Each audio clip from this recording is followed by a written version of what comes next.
Welcome, age of vintage society. No one really knew who Ronald Reagan was, which is partially why most historians love him. He was a winner because people always underestimated him. In 1967, Ralph Salerno, a mafia expert for the NYPD, made a prediction. Organised crime will one day put a man in the White House, and he won't even know it until they hand him the bill. How did a B-movie actor find himself in the White House, on the position of the most powerful man in the world thanks to organised crime? Was Ronald Reagan a poor man with financial problems? Make sure to watch the video until the end and leave your thoughts in the comments. If you are new here, join our wonderful community by subscribing to the Age of Vintage channel. Ronald Reagan, not only a president. Who really was Ronald Reagan? Beneath the image of the Hollywood cowboy who became America's 40th president, Ronald Reagan was a far more troubled man than we were allowed to believe. Today the Republicans still see Reagan as a hero, the man who made Gorbachev capitulate and bring down the Berlin Wall, but the hero was not put in that position by chance. What exactly was the relationship of the president with the mafia, one might think? Or better yet, how was the president acquainted with the mafia? Ronald Reagan started as a sportscaster in Des Moines, Iowa. From the very beginning he was a fantasist, a man who liked being in his own mind at all times. It was as if he understood something that very few people did. If he was in a fight, he would not fight according to the opponent's rules. If someone came at him with a knife, he would defend himself with something bigger. He was underestimated by everyone around him, and that was what made him have the upper hand in all situations and obstacles that he encountered during his presidency. He saw this as a huge advantage. By the time Ronald Reagan left the White House in 1989, 3 years later in 1991 the USSR collapsed, and it was the end of the Cold War. Of course, history will remember Gorbachev, but the question is, who will remember Reagan? Reagan, the key player behind the wings who pulled the strings of his story. Can one say that being a puppeteer came naturally to him because he was an actor? Some say yes and some say no. In fact, it can be said that Reagan was the greatest actor. He did his true intentions and plans and acted nonchalant, making his rivals think they were ahead of him. But it was always Reagan who was 2 steps or maybe more ahead of them at all times. Maybe it was his charming smile and witty personality that attracted people, or the positive and ambitious persona he had put up. Perhaps we will never truly know why this B-grade Hollywood actor was more successful than any other president that the United States of America had seen. He was handed the country and the presidency over at one of the darkest times America has ever seen, but he did not let that faze him, no. Most of the Americans lost hope in Lincoln's words that America was the last best hope on earth, and it was horrifying to say the least. The oil embargo in 1973 had decimated the American economy, and people watched every day, hunched over their televisions, as the people in the White House revealed themselves as little better than criminals. The president resigned, and people said that the politicians who honoured the new chastened mood of the country would be the ones who succeeded the best. Ronald Reagan, alone among the prominent politicians, was the one who didn't accept this script. It is said that if you took your camera right now to Reagan's birthplace in Tampico, Illinois, it is the same now as it was in 1911. It was a little one-block town in the middle of the flat corn country, and if you were to move your camera a total of 360 degrees, you would see nothing but flatness and corn. Reagan grew up feeling isolated and unthreatened by the world that existed beyond the cornfields. His father, Jack Reagan, an Irish alcoholic, was a grocer, and his mother, Nellie Clyde Wilson, was a housewife and devout Protestant. Ronald was the most perfect little child, a good son and a good older brother. His grades were perfect, and for that he was envied by everyone at school, hated by them. Feeling limited and restless in Tampico, Ronald left for college in Illinois, where he majored in sociology and was captain of the football team. He worked at J.C. Pitney's and was naturally very athletic growing up and enjoyed playing football. He was very good on stage as well. When he moved to Dixon, he worked as a lifeguard and made more than 70 water rescues. Reagan graduated with a double major and had to choose his career between sports and politics. He chose sports. To earn his life, he became a sports commentator in 1932 until the day when he grew tired and decided to go his own way.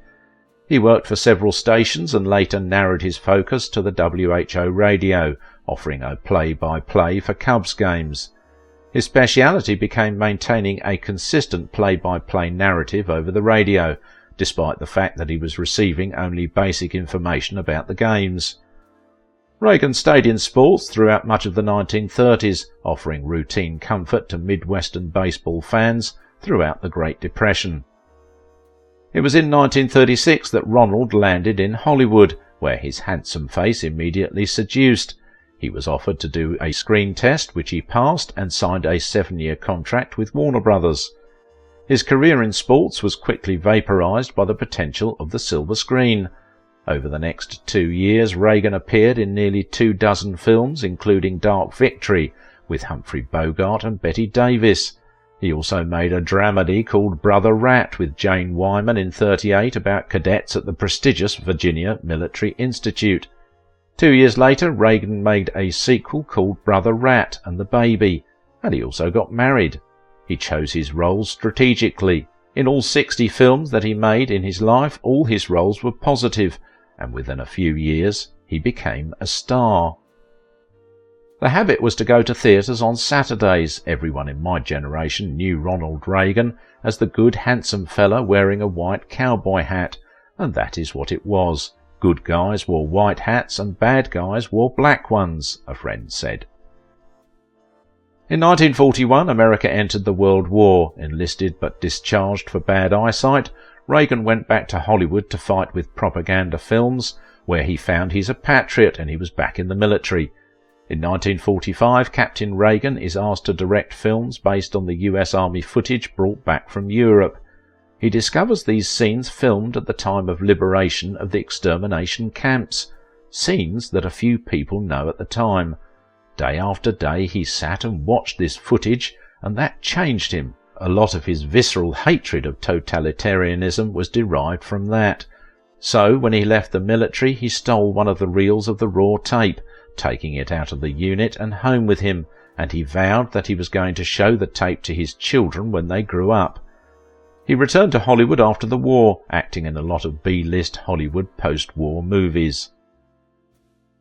On set, he was called the teacher, instructing everyone on how to do things and telling them about the affairs of the outside world. Some thought he was boring, while others found him fascinating. His closest friend on set was a communist man called Bernard Vorhaus, who thought Reagan was the most well-informed and intensely political person he had ever met. In 1946, he became the president of the Screen Actors Guild.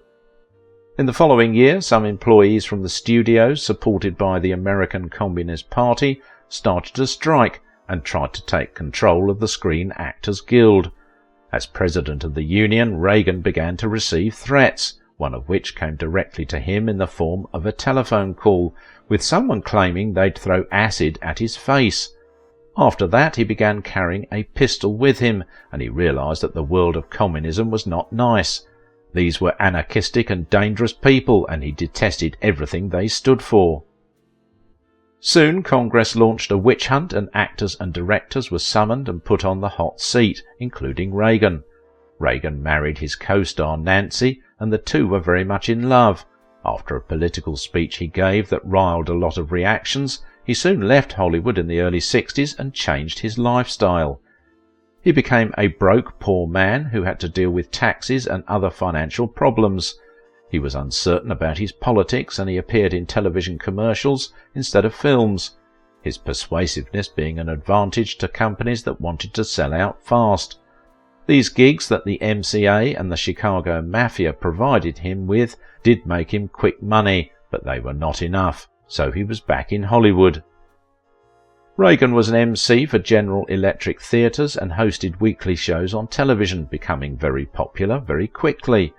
A different dramatic and comedic story was presented every week, and he was paid $125,000 a year. This was of great benefit to him, as it put him in a new, different spotlight, and people began to see him as something else other than a B-movie star. Barry Goldwater was the person who brought back Reagan to the political game in 1962. Reagan was not a Democrat, but a conservative now. I've come to a decision that even a short time ago I would have thought would be impossible for me to make, and yet I make it with no lingering doubts or hesitation. As of now, I am a candidate seeking the Republican nomination for government, he said. A candidate to the presidential election, Goldwater embodied the most anti-communist right wing of the Republican Party. Reagan took his place when he was defeated at the elections. He was soon the Republican nominee for the governor of California, and he won, much to everyone's surprise, in 1966. The Conservatives loved Reagan, and he was up against Nixon the next year, and Nixon won. Reagan's special gift was his ability to stay loyal to those loyal to him. In this case, this was the MCA. In 1981, Ronald Reagan won the presidential nomination for the Republicans, and a few months later, in January, he was elected as the 40th President of the United States, in a landslide victory over his opponent Jimmy Carter, a former president, and the time came at last to pay the bill. When he does become governor and he does become president, you see all the investigations of organised crime just get dropped. What a coincidence.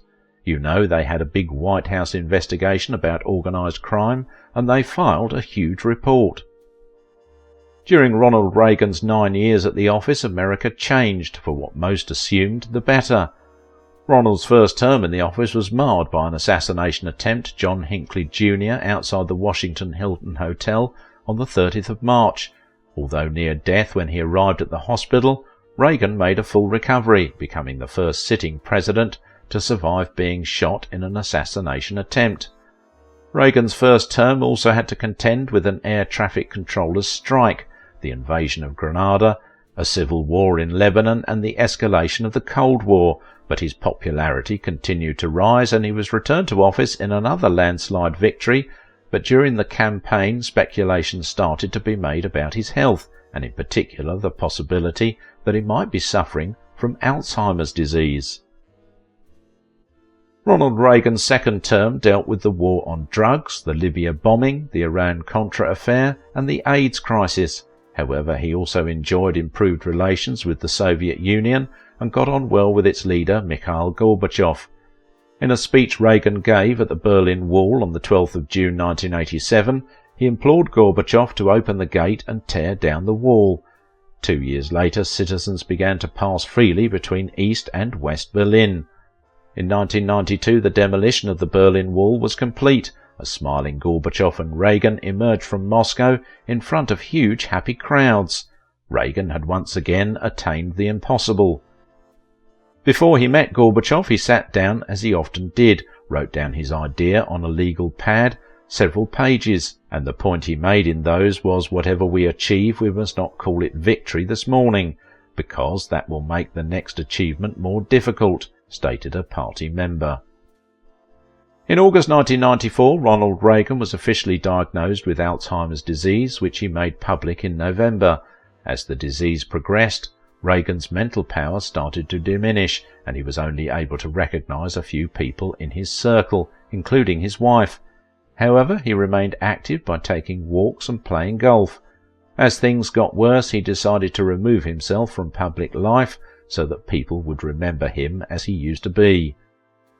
On the 5th of June 2004, President Ronald Reagan died at the age of 93 from pneumonia, which was complicated by Alzheimer's. At his home in Los Angeles, California, a state funeral was held 6 days later and was attended by many world leaders, including the former British Prime Minister Margaret Thatcher, with whom he had enjoyed a productive relationship as president, and former Soviet leader Mikhail Gorbachev. It is no lie that Ronald Reagan gave his all to the United States of America up until his last breath. He was, no doubt, as loved as Kennedy and as great a leader as Lincoln, if not more. It was his will to struggle and survive, his endless pursuit to make America great, that the people of the nation loved about him.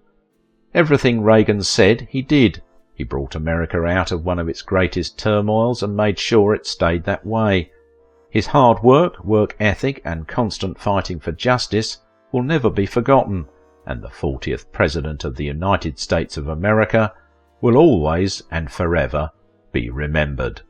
If you liked this video, don't forget to give it a thumbs up, subscribe if you are new here, and if you want to support my work, please visit my Patreon page. Ronald Reagan was the president who brought America out of one of its greatest turmoils. His colleague in Western movies also had a life story, how Chuck Connors became pals with Brezhnev, the communist leader. Let's find out in this video.